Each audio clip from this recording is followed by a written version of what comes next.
un gusto escuchar a mis colegas de tribunal y especialmente al profesor Andrés Gallego, ¿no? Bueno, primero agradecer la confianza del doctorando y del director para que la Universidad de Valencia me nombrara miembro del tribunal.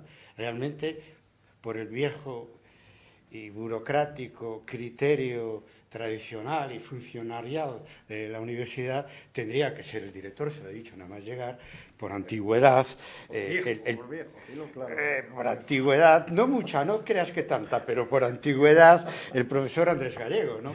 Pero igual acepto este honor, y más viniendo de parte de la Universidad de Valencia. Yo, como coordinador de Historia y Debate, llevo 25 años recorriendo las universidades españolas, europeas y mundiales, ¿no?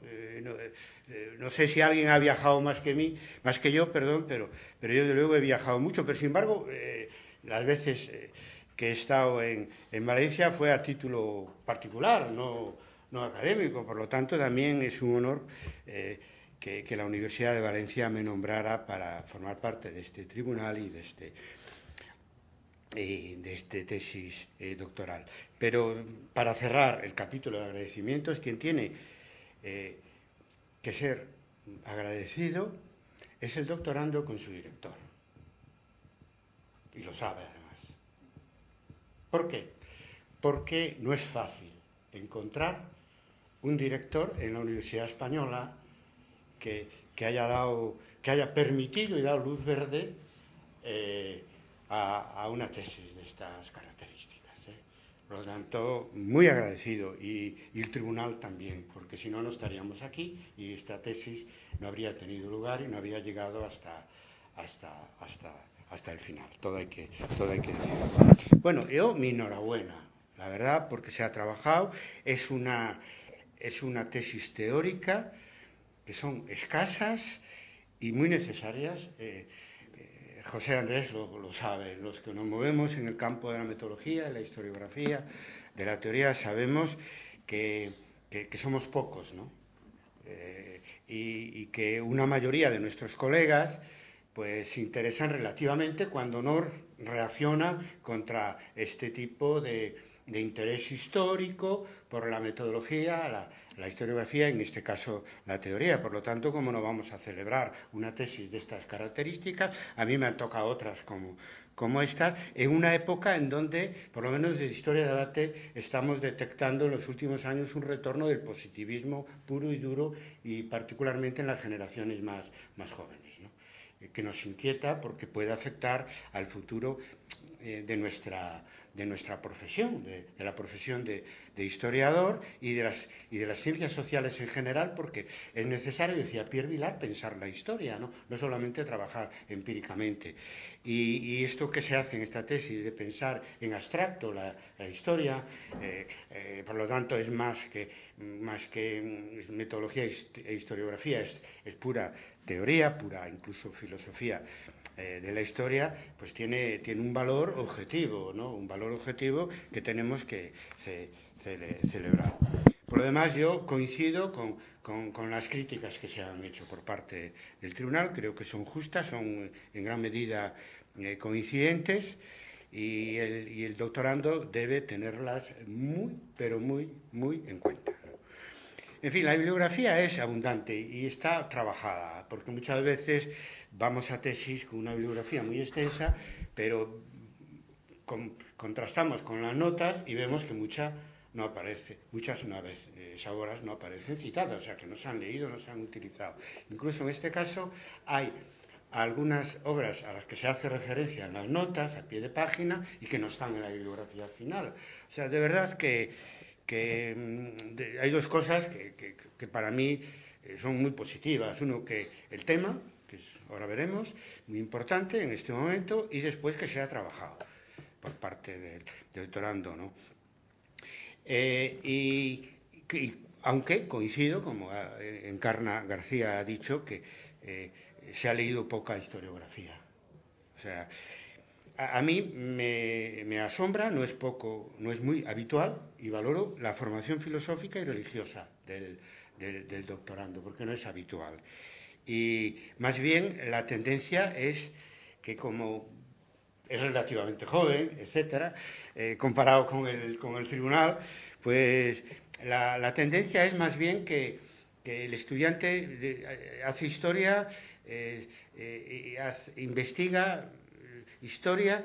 Ahora ni siquiera con el plan Bolonia hay asignaturas de otras disciplinas, y por lo tanto termina con una formación un poco estrictamente historiográfica, sin conocer nada de las otras disciplinas. Por lo tanto, también hay que celebrar esta formación filosófica y también religiosa, ¿no? Y también religiosa. En fin, ya se ha hablado, el atrevimiento es motivo de aplauso en general en nuestra disciplina, que como todas las disciplinas académicas son reticentes a lo nuevo, etcétera. Eso sin duda alguna. El tema es oportuno, es actual, en eso hemos coincidido bastante, y sobre el tiempo presente y el mundo global hay poca obra de historiadores, ¿no? Pero aún así, mucha de la que hay no está citada en la bibliografía ni fue utilizada por el doctorando. Es decir, que eso es muy, muy claro y ya se ha dicho. Bueno, yo creo que es correcto considerar el mundo actual como con el concepto de edad global. Yo creo que sí, visto desde el punto de vista de la sociedad y de las ciencias humanas y sociales en general. Desde el punto de vista del historiador, yo quería transmitir una experiencia de historia de debate. En el año 2002 iniciamos un debate en nuestra red que tiene miles de miembros, en unas 150 universidades de los 5 continentes, y llevamos 20 años trabajando sobre temas de metodología, historiografía y teoría. Entonces, el debate del año 2002, uno de los que se iniciaron en el año 2002, es propuesto por un colega latinoamericano, es el siguiente: seguimos en la época contemporánea, o sea, una inquietud que está en la tesis también, pero ya ves que también nos la hemos planteado historiadores, pues eso, hace pues más de una década. Y decirte que la mayoría de los que han contestado dijeron en el debate, que está en la página web, se puede consultar, que no seguimos en la historia, no estamos en la historia contemporánea, porque la historia contemporánea fue coetánea en el siglo XX, y luego, desde el punto de vista de área académica, pues reunía las investigaciones sobre los siglos XIX y XX. Pero en el tránsito del siglo XX al siglo XXI, ya el salto y el cambio civilizatorio es de tal envergadura que ya no estamos en la época contemporánea, sobre todo si hablamos los historiadores, ¿no? A pesar de que han hecho un esfuerzo y han sacado como subdisciplina del área de contemporánea, por el empuje de Artola y otros, lo que se llama, incluso es asignatura propia, la historia del mundo actual. Pero no, estamos en una época muy distinta. Y lo que proponía la comunidad internacional de historiadores, que se manifiesta a través de nuestra red, es llamarle a la historia que estamos viviendo historia inmediata, o historia del presente, o historia actual, porque hay una tendencia en ese sentido. Tú eso lo recoges en algún momento. Las diferentes denominaciones. Preferimos en historia de debate historia inmediata, que tiene un origen en la cultura, en francés, etcétera, y hay un grupo en Toulouse que hemos descubierto que después de que empezáramos a utilizar este término, con el que tenemos relación. Por lo tanto, estamos en la historia inmediata, con todo lo que supone, que es doble. Epistemológicamente es un enorme reto, de ahí que aplaudamos el atrevimiento de la tesis. Es un reto alargar el objeto de trabajo de la historiografía al tiempo presente, porque el positivismo formuló ese mito de que son necesarios pasar 50 años para ser objetivos. Y han pasado 70 años de la Guerra Civil y todavía aquí hay posiciones diversas. Y hay hechos incluso muy anteriores, yo qué sé, yo soy gallego, pues yo qué sé, el carácter céltico de la prehistoria gallega, que sigue vivo absolutamente como debate. O sea, generalmente por razones, muchas veces, si no generalmente muchas veces, por razones del presente y de las polémicas del presente de todo tipo, hay muchas cuestiones de un pasado muy remoto que siguen siendo muy actuales, y el historiador debe aportar una visión histórica sobre los hechos actuales, pero cuesta mucho por la resistencia positivista. De ahí que lo más destacable desde el punto de vista del tiempo presente, hablando como historiadores, es llamarle a lo actual la historia postcontemporánea, si entendemos por historia contemporánea un área de conocimiento académico. Por lo tanto, el consenso mayor va en esa dirección de historia inmediata, historia del presente, historia actual. Después, la palabra credo, hombre, creo que es muy próxima, muy querida por el autor, pero es que además aquí se trata de un caso, de una obra que tú citas en la bibliografía, pero que realmente no trabajaste sobre ella, que es en la estructura de las revoluciones científicas de Thomas S. Kuhn, o no la tuviste en cuenta porque no se puede tener en cuenta todo, pero sí, para utilizar este criterio de que la sociedad se mueve por creencias y más concretamente de que la sociedad académica se mueve por creencias, son indispensables los conceptos de Kuhn sobre pospositivistas de Kuhn sobre el concepto de paradigma, de comunidad especialista y de revolución científica, o sea, y de cambio de paradigmas. Y a la hora de aconsejar lecturas, yo creo que simplemente el término paradigmas fue con esta acepción de conjunto de creencias que comparten una comunidad de especialistas, que es la definición literal de Kuhn, fue aplicada a la historia de la ciencia, para superar al positivismo anterior, a Popper concretamente, ¿no? Pero también hay muchos que lo aplican, por ejemplo, a la historia de la Iglesia, ¿no? Y habla de paradigmas para los cambios que se producen en el conjunto de la sociedad y para explicar los consensos que se generan en la propia sociedad. Yo soy más, Historia de Debate ha surgido a partir de la lectura de Kuhn, y porque pensábamos que en este momento había un cambio, estábamos viviendo un cambio historiográfico entre el siglo XX y el siglo XXI, y que detectamos en el primer Congreso de Historia de Debate en 1993, cuando todavía estaba muy reciente la caída del muro de Berlín, y también cuando detectábamos también la crisis de la historiografía marxista y sobre todo de la escuela de Anales. Por lo tanto, mucho leer a Kuhn, y lo ideal sería el paradigma de la aldea global, si empleamos una terminología ya muy aceptada y científica para el título de la tesis, que veo que hay que reescribirla, ¿no? Porque coincidimos todos en esa dirección. Bien, a mí sinceramente me parece muy positivo que el autor se posicione desde el punto de vista epistemológico como realista, y después, más adelante, desde el punto de vista de sus valores como cristiano, ambas cosas. Bueno, lo primero, porque, en fin, coincidimos y hay un amplio consenso, por lo menos en la historiografía española y en el conjunto de las ciencias sociales aquí en España, hay un amplio consenso sobre el realismo de nuestra disciplina, que tú recalcas en la página 16 y 158, frente al posmodernismo de tipo epistemológico y ese imperialismo de la teoría de la literatura sobre nuestra disciplina a partir de Hayden White, ¿no?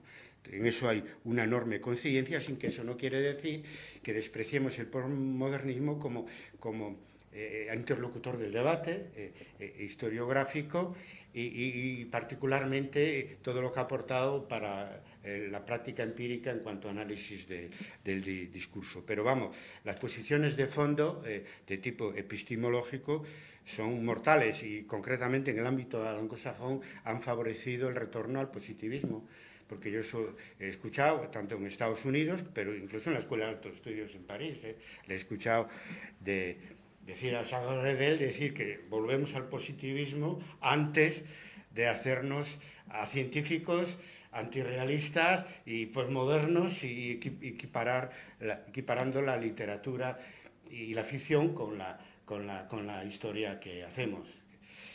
Independientemente de que, como ya el profesor Andrés dijo, hoy el concepto de ciencia tiene que ser necesariamente dialógico, ¿no?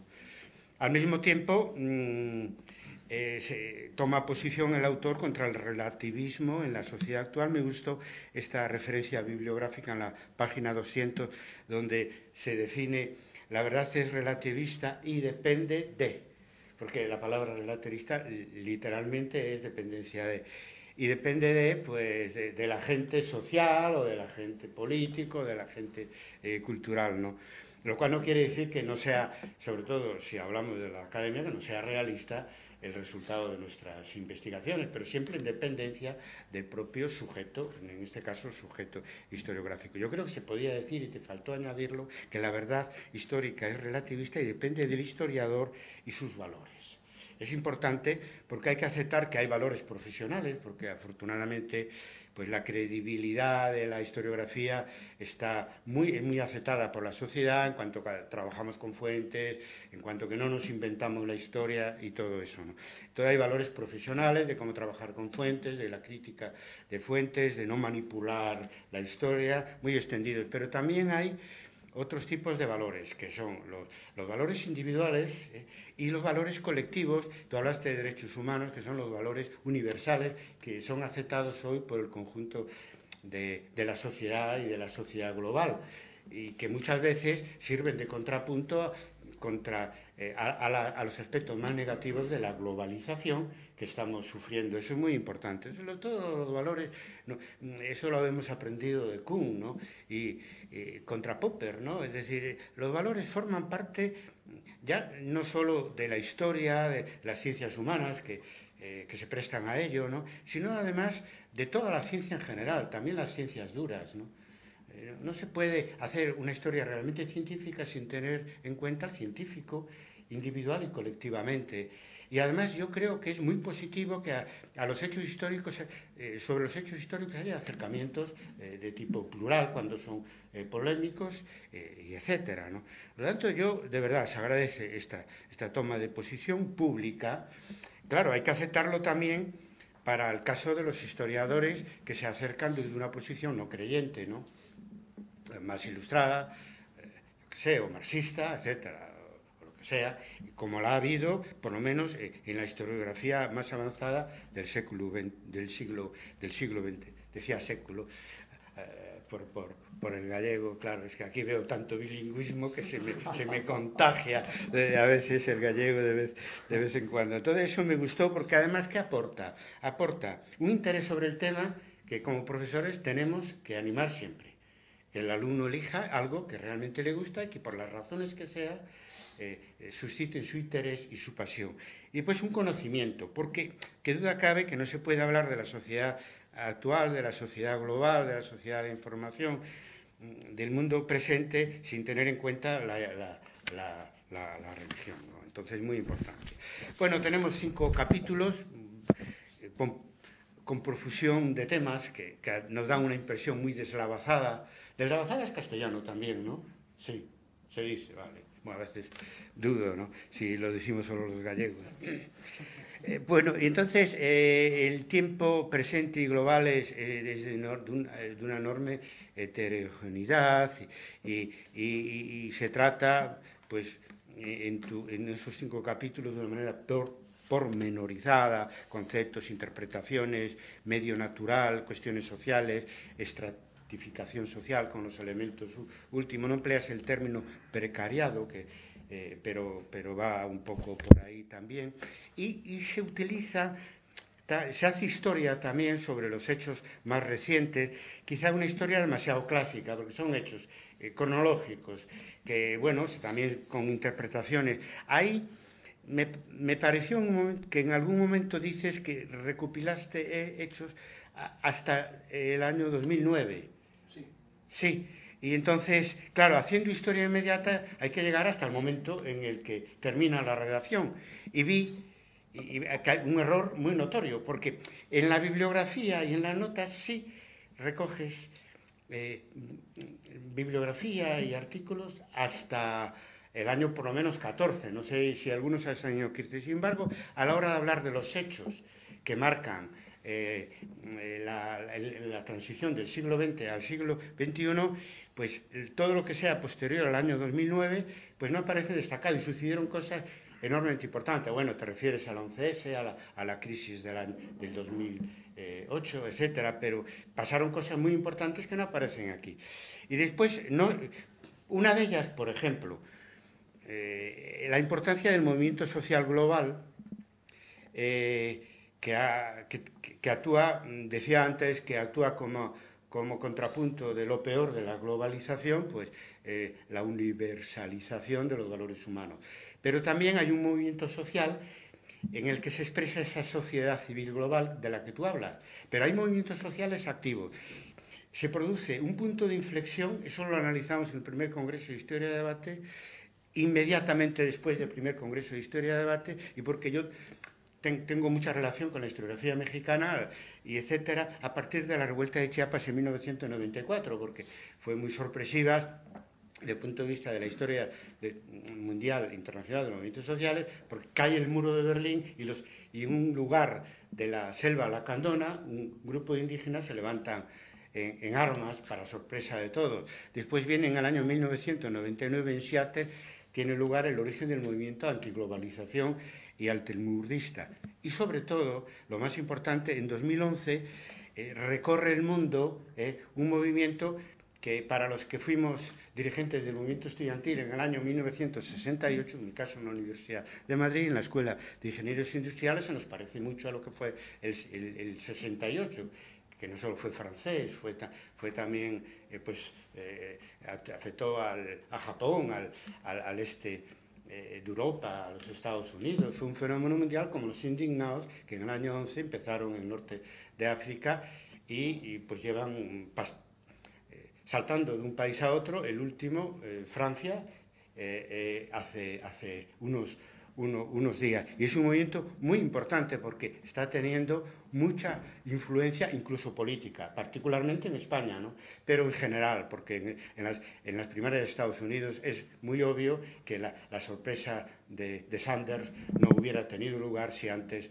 no hubiera existido Occupy Wall Street. Entonces, es la primera vez que existe un movimiento social global. Se puede hablar de las internacionales del siglo XIX, pero no es lo mismo, porque internacionales fueron muchas cosas. No solo el movimiento obrero se organizó en internacionales, es que también la historiografía en el siglo XX se organizó internacionalmente, pero no es lo mismo, ¿no? Lo que vivimos hoy, movimiento social global, y en el caso de la historiografía global, que es el medio en el que vive historia-debate. Eso es un cambio muy importante, claro. El impacto mayor es a partir de 2011. Claro, tú te quedas en 2009 y eso nos lo perdemos. También me sorprendió que no aparezca con toda la importancia que tiene al hablar de la crisis global y del cambio civilizatorio. Bueno, es una terminología, no es mía solo, lo dicen muchas más, entre el siglo XX y el siglo XXI, la crisis de las instituciones políticas, la crisis de la ONU, y ahora estamos viviendo dramáticamente con los refugiados, la crisis de la Unión Europea, y ya antes con la crisis económica. La resistencia del Estado-nación frente a la globalización es triunfal, ¿no? Y eso nos deja en manos de las finanzas globales, ¿no?, que han generado la crisis del año 2008. Entonces, había que haber hecho notar algo que tampoco lo digo, es un invento mío, se dice mucho, el desfase entre la globalización económica, la globalización de valores, la globalización de la sociedad de la información, por un lado, y por otro lado, la desglobalización, digamos, de la autoridad política, ¿no? Porque la falta de una autoridad política en el tema de los refugiados en Europa es lacerante, ¿no? Y la falta de autoridad política cuando estalló la crisis del año 8 es lacerante. Justamente, solamente el gobierno de los Estados Unidos hizo algo, porque aquí el expresidente francés anterior a Hollande, Sarkozy, habló de refundar el capitalismo como consecuencia de una crisis que hundió a buena parte del mundo, sobre todo en el sur de Europa, y no se hizo nada en Europa. Más bien el problema ahora está mucho peor que en el año 2008, ¿no? Es decir, que todavía no controlamos el tráfico global de finanzas. Ahora estamos viviendo el problema de los paraísos fiscales. Eso indigna al mundo entero y ya va más allá de las ideologías, de las religiones y de todo, ¿no? Y eso solo se soluciona globalizando la política. Tiene que haber en algún momento un gobierno mundial que haga valer los valores universales que todos profesamos y que ponga coto, porque los poderes fácticos económicos pues pueden autodestruirnos, ¿no? A todos. Si no hay un control político, y tiene que ser internacional. Hay una demanda ahora por todos los lados en relación con los paraísos fiscales, de que eso no se soluciona si no hay una decisión política internacional. Eso noté que faltaba también. Después, a la hora de tratar así la globalización actual, hay una paradoja ahí que acaba siendo un defecto, y es que tratas el tema global, pero el análisis es fragmentado.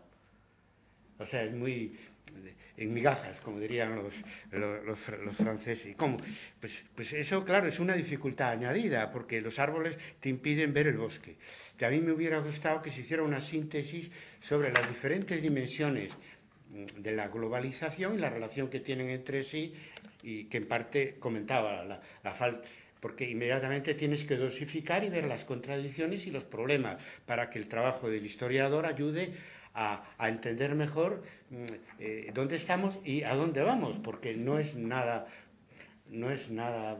positivo lo que estamos viendo como futuro de la humanidad con este tipo de globalización desregulada que estamos sufriendo. Y habría que haber hablado de las dimensiones y destacado más, ya desde el punto de vista realista, y como historiador y también como sociólogo, como economista, como lo que sea, que no se comprende o no se puede comprender la globalización de la que nos estamos beneficiando y sufriendo, lo que tiene aspectos positivos y negativos, sin empezar a hablar de la revolución tecnológica y la mundialización económica, y sobre todo de la importancia de Internet, tanto en el ámbito económico como social, como de mentalidades, ¿no? O sea, por decirlo, tu posicionamiento hacia los avances tecnológicos, sobre todo células madres, el mundo, la genómica, todo eso es más bien crítico. Y hacia Internet también. De hecho, en la bibliografía no hay citas de Internet, y hay buena parte ya de la bibliografía que tenemos que manejar está en Internet. El profesor Andrés te decía que aprovechó aquí una oportunidad que tuvo para hacerse con una bibliografía que ahora ya empieza a estar solo en Internet. Entonces, en ese sentido, que tu espíritu crítico, que en parte tiene que ver con tus posiciones de partida, desde el punto de vista de los valores, te hace olvidar que tu punto de vista realista, desde el punto de vista epistemológico, que tu objeto, que la edad global, no se entiende sin la revolución de la sociedad de la información, que supera con creces la importancia que tuvo la revolución industrial en el siglo XIX. Y es lo que explica todos estos desajustes, y sin eso no se entiende. Lo que tú quieres estudiar es que es el tema de la aldea global. Y además te lo digo porque se ha hecho referencia también, es que puede dar a entender, aunque no sea tu intención, que tu posición es reaccionaria, o sea, que es conservadora, incluso muy conservadora, porque vas echando abajo toda una serie de cambios que tuvieron lugar y que hacen o pueden hacer más feliz a la gente. En un tiempo donde, como todos sabemos, y eso lo ha demostrado el autor francés que ha hecho esta obra económica última, o sea, sobre el capitalismo actual, Piketty, que es que la desigualdad social crece en el mundo, en el interior de los estados y a nivel mundial, como nunca ha crecido, y habiendo tantos bienes que se repartan tan mal, tú imagínate, es decir, que en ese sentido hay que procurar no ser reaccionario, en favor de una lectura humanista del tiempo que vivimos, y tampoco parecerlo, por eso de la mujer del César y todo eso. Bueno, a mí me ha interesado especialmente el capítulo 2 sobre secularización y, bueno, se ha hablado algo, pero merecería la pena que se prestara más atención, porque es obvio que en función de la posición cristiana del historiador a la hora de abordar esta tesis doctoral, para él es muy importante, ¿no? Entonces, para nosotros como lectores, empáticamente, debemos valorarla, y es poco habitual que el factor de la creencia religiosa forme parte de un análisis en ciencias humanas del tiempo que vivimos. Se habla de la caída de Dios, pero por lo tanto, diría Bauvel, de la descristianización actual de la sociedad. Pero otra paradoja, al mismo tiempo, se le llama a los nuevos sujetos, a los nuevos factores que definen el siglo XXI, también los nuevos dioses, ¿no? Se emplea el término, ya lo hizo el doctorando en su exposición inicial, de endiosamiento, para definir pues la revolución tecnológica, el mundo digital, la nueva cultura, como si fuera una especie de nuevo paganismo, o sea, en una actitud en general de reacción no quiero decir reaccionaria conservadora, porque es obvio que el autor no lo es desde el punto de vista general, pero da esa apariencia. Y eso explica el que, como se ha dicho ya Encarna García y Vicente Raga, perdón, y Andrés Gallego, es que Vicente Raga está presente. ¿No? Es tu hermano, no está aquí. Él vive en Colombia. Vive en Colombia ahora. Y entonces, yo lo vi que era, bueno, ya supuse que era tu hermano, que era próximo, y él sí le ha prestado mucha atención a la historia del humanismo y de la ilustración, y Andrés Gallego también tiene una gran obra en ese sentido. Encarna también insistió, es decir, es que nos llama mucho la atención que a la hora de hablar del humanismo se tome postura críticamente contra el neohumanismo actual, que es una bendición. Es una bendición porque por primera vez hay unos valores universales basados en los derechos humanos, y se olvide del humanismo del siglo XVI, del racionalismo del siglo XVII, de la ilustración del siglo XVIII, no se le preste toda la atención, ni siquiera al humanismo cristiano, ni siquiera a la tradición del humanismo cristiano. Claro, todo tiene sus vueltas y su parte positiva, y es que el propio, hablando del tiempo presente, ¿qué pasa? Que el historiador al mismo tiempo es fuente, no es solamente investiga el presente. Como no somos positivistas, al mismo tiempo aporta su propio testimonio. Y todo lo que dices de la laicización y de la secularización, a mí me parece que es el grito angustiado del hombre religioso de hoy ante la nueva edad global. El grito angustiado. Y por lo tanto es un testimonio, en este caso a través de un medio académico, del sentimiento de orfandad, ¿no? En una sociedad que en gran medida no tiene en cuenta a Dios para explicar esa sociedad, incluso para explicar, y menos para explicar la historia. Pero bueno, esto es así desde los últimos 500 años. ¿De qué nos vamos a sorprender? Y además, otro problema de no haber llegado hasta el presente a la hora de valorar los hechos que marcan los hitos, que marcan el tránsito del siglo XX al siglo XXI, es que ni comentas la elección del Papa Francisco en 2013, que es una revolución global. Es una revolución global. Y entre otras cosas, ya aparte de la importancia que tiene dentro de la Iglesia, veremos su vigencia. Él mismo dice, con toda esa humildad franciscana que le hizo elegir el nombre de Francisco para su papado, ¿no? Él con toda humildad dice, bueno, no sé cuánto tiempo voy a tener por la edad que tiene, ¿no? Para pena de los creyentes y de los no creyentes en este mundo que pensamos en los valores humanos y en librarnos de los aspectos negativos de la globalización que estamos sufriendo. Francisco tiene una actitud humilde ante los tiempos que vivimos y una empatía con las víctimas de la globalización. Y eso debería servir para que tu tesis, a la hora de escribirla, pues sufriera un giro muy evidente de valorar, como hace el Vaticano franciscano de hoy, de valorar los cambios que se están dando a todos los niveles. No solamente desde el punto de vista por ejemplo, desde el punto de vista de la familia también. Tú lo sabes. Y de la homosexualidad, y lo sabes. Y desde el punto de vista del divorcio, y lo sabes. Yo sé que el tema del aborto es más complicado, etcétera, y el Papa es muy prudente en ese sentido, y él no quiere, naturalmente, ofender a su propia iglesia, de la que es el pastor hoy en día, pero habla también, no solo para la iglesia, habla para el mundo. Y al hablar para el mundo, ¿eso qué quiere decir? Que introduce a la Iglesia Católica en este proceso doloroso para muchísima gente de globalización, transformando a la Iglesia Católica en un contrapunto de lo que es hoy la religión que más influye en el devenir global, que es el Islam, y que nos azota a todos con su violencia y con su fundamentalismo y una vuelta de la autocracia de tipo religiosas, que a mí me ofende que se diga que es medieval, porque aquí justamente en la península ibérica tuvimos un al-Ándalus, sobre todo en una época tan temprana como el califato, en el siglo X, bueno, yo soy medievalista, que nos enseñó que hay que respetarse entre sí los miembros de las diferentes religiones, ¿no?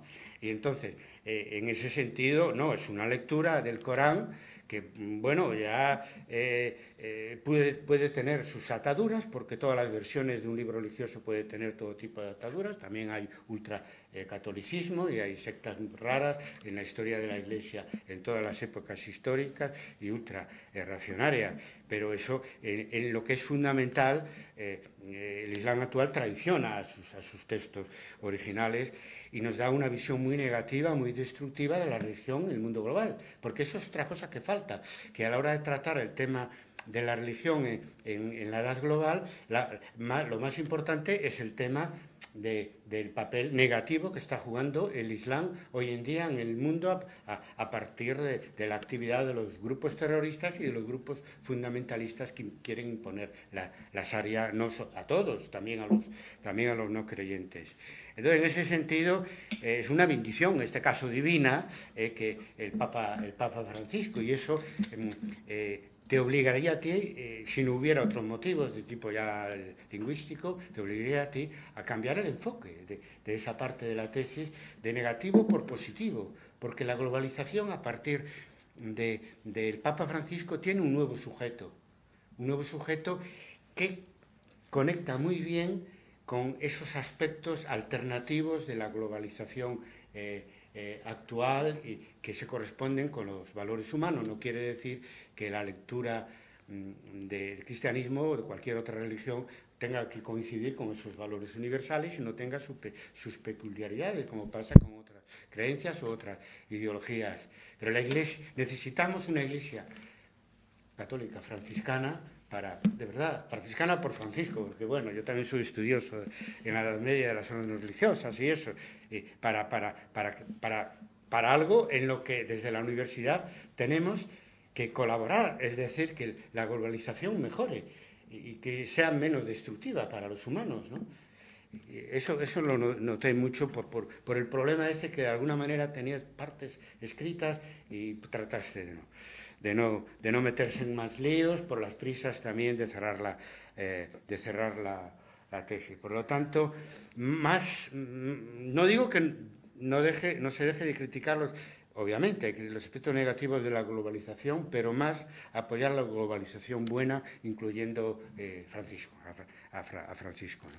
Bueno, ya ha sido general aquí la crítica a la difícil lectura de la tesis, ¿no? Entonces, eso sí, yo creo que ya lo ha dicho Andrés Gallego, debería de reescribirse para hacerla más accesible, sobre todo si quiere publicar, como supongo que tendrá su intención como forma de libro. Desde luego, lo que no parece que es escrita para historiadores de oficio. Entonces, mira, hay bastante escrito, no hay mucho, pero hay bastante escrito sobre tu tema por parte de historiadores. Y a la hora de mejorar, no solo en la forma, sino sobre todo en el contenido, deberías leer lo que han o hemos dicho los historiadores sobre el tema de tu tesis, de la globalización. Por ejemplo, ¿dónde debes buscar? Pues, por ejemplo, en congresos sobre historiografía. Por ejemplo, en las conversaciones, los congresos que Ignacio Labarri y colaboradores han organizado en la Universidad de Navarra, que son unos tomitos así, bueno, así yo lo tengo todos en casa, así, ¿no?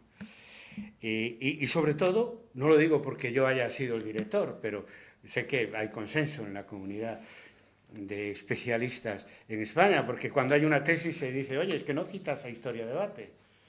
Y eso te digo yo que en tu caso es imprescindible. Son en 20 años cuatro macro congresos en los que participaron cientos de historiadores de todo el mundo, 12 volúmenes editados, y desde el primer congreso aparece este tema que te preocupa a ti, y en el cuarto ya es abrumador. Nosotros hemos acuñado el término de historiografía global. Igual, la academia en la universidad se globaliza también, entonces ha nacido una historiografía global de la cual historia a debate es la expresión latina. Yo, sin modestias falsas, te digo que ni ninguna de las otras lenguas, ni siquiera en inglés, existe un fenómeno parecido. Hay una historiografía global también. Entonces tú tienes que, como parte de la edad global, estudiar también la academia global. Y dentro de la academia global, la historiografía global. Y te aconsejaría particularmente en las actas de historia de debate los trabajos de Francisca Colomer. Es profesora de enseñanza media, pero está muy vinculada a historia de debate de sus orígenes, y ha salido de la Universidad de Murcia, que también tiene una visión cristiana en sus estudios y sus trabajos sobre la ilustración, que ella contempla desde el punto de vista de un humanismo cristiano actual, y también de Jaume Aurel, ¿no? Pero menos, que conocerás, por lo menos, aunque no citas ni a ninguno de los dos. Y por supuesto ya citamos a los trabajos de tu hermano y de Andrés Gallego sobre los temas de humanismo y de ilustración y todo eso, que es sorprendente que no los hayas tenido en cuenta. Bueno, forma parte de los palos de ciego a los que se refería José Andrés. Normal, es tu primer gran trabajo. Nada más, felicitaciones. Yo creo que ha sido un gran esfuerzo, incompleto. Animarte a incluir nuestras sugerencias, a reescribirlas desde el punto de vista de la forma, sabiendo que es un trabajo profesional, y sobre todo a incluir los fenómenos globales últimos, como puede ser pues los cambios en la cúpula de la Iglesia, como puede ser el tránsito del 11S al Estado Islámico, etcétera, como puede ser la evolución final de la crisis económica, el movimiento indignado, los refugiados y la crisis institucional europea, todo eso. Y nada más por mi parte. Yo creo que en fin, el ser tres lo que permite es que nos extendamos un poco más, pero estamos todavía a una hora prudencial, y yo con esto te daría la palabra para que contestes a nuestras intervenciones.